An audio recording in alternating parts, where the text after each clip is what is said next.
Let's talk about the new film Shelby Oaks, directed by Chris Stuckman. I had the opportunity to watch this a couple of weeks ago. I did a review for it. If you want to go check that out right now. Like I said, I wasn't so hot on the movie like other people are. I think the first 20-ish minutes are amazing. Some of my favorite parts of a horror movie in a while. I really loved how eerie and spooky it was. But the rest of the film, kind of, I just can't say. And that ending just wasn't for me. But I'm going to talk about the ending as well as spoilers ahead. So if you haven't watched the film and you want to watch it and just want to hear my thoughts on it without spoilers, go check out that review somewhere here. But let's talk about Shelby Oaks and what exactly does it mean. So before we can dive into the movie, some context about what Chris Stuckman has says this movie is about. It's sort of about trying to find a sibling after they just mysteriously vanish one day. And this is due in part to Chris Stuckman being raised as Jehovah's Witness, he has said. And at one point in his life, he didn't see his sister for 10 years because they said she was quote unquote spiritually dead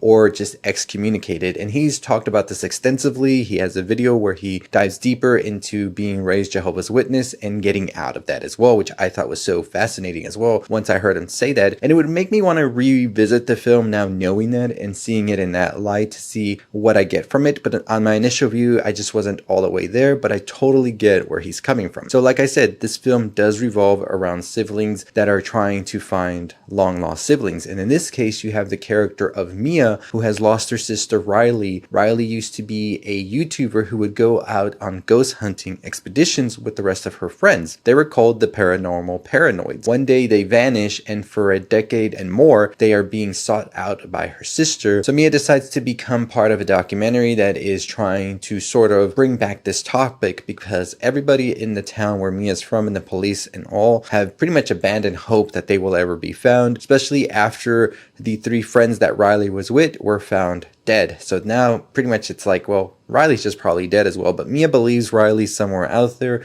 that someone took her, and she's still going to go out to find her. This completely gets catapulted even more when they're filming the documentary, and then we see a man at Mia's door, and he pretty much just shoots himself and says that she finally let him go as he leaves a DV tape for her to watch. In this DV tape that Mia doesn't tell the police anything about, she sees the final moments of Riley alongside the rest of the paranormal paranoids as they get attacked in a cabin and ultimately killed by a man that seems to be the same man that wound up at Mia's door and shot himself. Mia then goes to investigate further about this man, realizes he was at a prison that is now abandoned, and she goes to investigate what's going on there. She's also told by the character of Keith David, who used to work at the prison, that this guy was very weird, that when there was like a riot or something, he was just in his cell, he had glowing eyes and all of this. People are kind of spooked by this guy, but ultimately he was just let go. At the prison, she starts to see the same symbols that Riley and her friends came across while they were investigating the town of Shelby Oaks, which is now abandoned. And Mia also discusses how her mother used to take both her and Riley to Shelby Oaks to an amusement park there as well. So it's kind of implying that there's something more malevolent, I think, going on with the town of Shelby Oaks, as well as Riley's family being maybe cursed or sort of followed by something there. And we hear also Mia talk about an experience that she had when Riley would talk about waking up in the middle of the night and something would be staring at her through a window. So Mia would sometimes go to bed with her so she would be able to sleep. And then Mia one day also apparently might have seen something that night. More on that towards the end. She's also being stalked by a hellhound that's kind of CGI that doesn't look that great. That's definitely one of the things that truly took me out of the film. I think they should have used like a real dog or something and maybe enhanced it a bit, but the hellhound CGI just wasn't working for me. And that's one of the things with Shelby Oaks that I did have problems with, because I think it does an incredible job with some other effects, like the effects that were used when the man went to kill the paranormal paranoids. Those were incredible and honestly almost made me wince a little bit. But then they do things like the hellhounds and I'm just like, what are we even doing here? But nonetheless, that's more for the review that I talked about. But let's get back to the story. Mia eventually comes across a cabin where a woman is there, a much older woman. She invites her in and Mia obliges because there's a hellhound out here that's probably trying to get her, so she's just going to go in there. All seems okay at first, then things get really weird. Mia eventually picks up a knife because this woman's kind of being a little creepy, and eventually decides to spill the beans on everything that's happening, because we got about like 15 minutes left before this film ends, and we learn that this woman is actually the mother of the man that was in the prison and also the one that shot himself in front of Mia.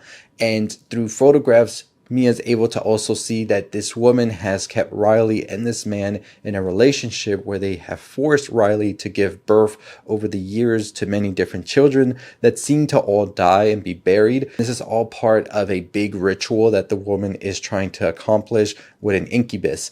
And she tells her that she can go see Riley if she wants. She's in a basement. She pulls off a rug and showcases the basement for Mia to go into, where Mia does find Riley very decrepit and just like dead inside. She's still moving and everything, but it seems that her spirit has been completely broken. And of course it would be, she's been through hell. We see that Riley takes Mia out and tries to escape as the woman chases them. However, Riley is not ready to leave. She runs up the stairs where we see her go into a cellar where the baby is right there in the middle, ready for the ritual to begin, as the old woman uses like some psychic powers to keep Mia and Riley at bay and completes the ritual by giving the baby her blood. And then all hell breaks loose and the woman gets killed by this demonic entity. And then Mia and Riley are able to go with the baby like nothing ever happened back home. This is when things take a turn, as we only have 5 minutes left and we see now that Riley is determined to kill this baby because it's seemingly possessed and demonic. So Riley is about to smother the baby with a pillow, but then Mia arrives right on time and she's able to push Riley out of the window where the hellhounds come, eat Riley, kill her, and now we see that Mia is the one possessed and is going to raise this demon baby. Through a flashback, we also see that Mia did see this demonic entity in Riley's room when she was young, so maybe it was sort of guiding her along all this time, and the movie ends.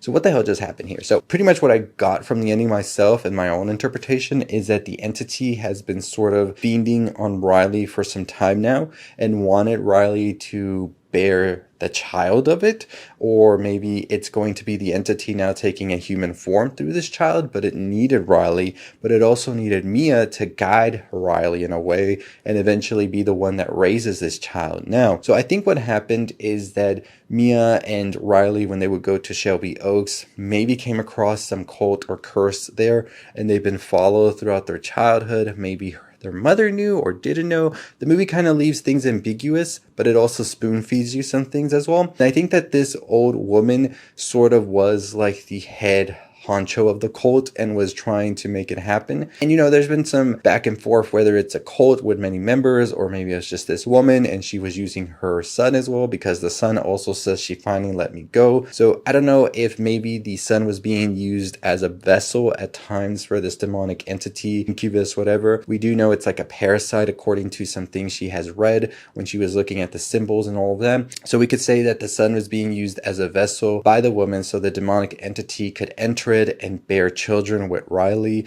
eventually leading to the right one. Or maybe they needed to sacrifice so many kids in order for the last one to be the true, like, strong one, right? That's why we see the man being killed, because he's not of use anymore, and that's why he was eventually, as he says, let go.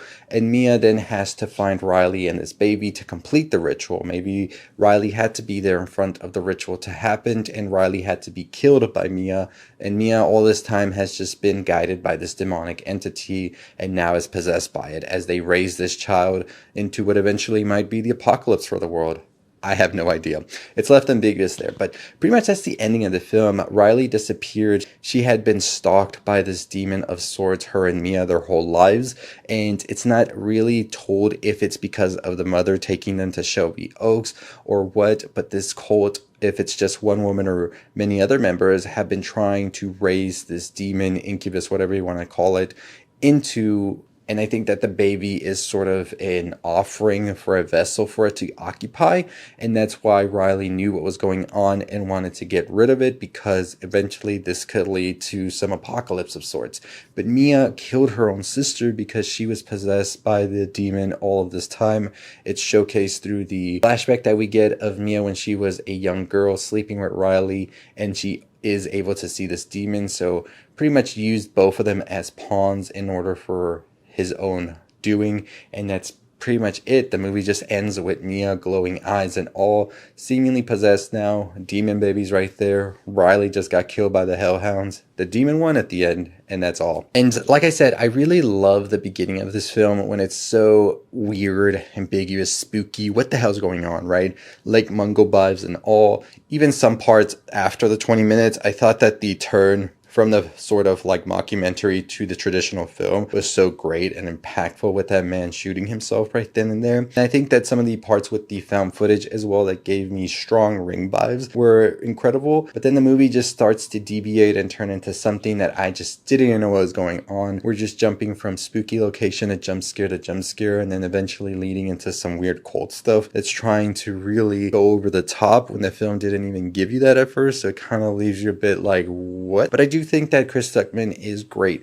as a director at really fleshing out scenes, at really giving us some amazing sequences. But it's just the story in itself fell apart for me. But overall, I'd like to know your thoughts and your opinions on Shelby Oaks. What did you think about the ending? What do you think it all means? Like I said, Chris Stuckman has talked about sort of it being a film about being excommunicated from a sister and sort of losing touch with them for over a decade due to maybe religion, cults, things like that, and just pretty much trying your hardest to go back to them. And that's kind of where it loses me a bit, because I feel like Chris's messaging here is power of sibling love and never letting go of someone you knew just because of a cult or a religion. But then the ending kind of is like, it's always gonna win the cult and religion. I just don't know, but that's pretty much the vibes I got. So let me know your thoughts on it in the comments below. Make sure you hit the subscribe button, hit the notification bell. We can talk more about it. I want to give it a rewatch, maybe go more in depth into what exactly this demon or incubus is. So that could probably happen. You let me know what you think though. Make sure you check us out for all the things you love in horror, movies, TV show, all that good stuff. I'll see you next time. Stay safe, stay positive.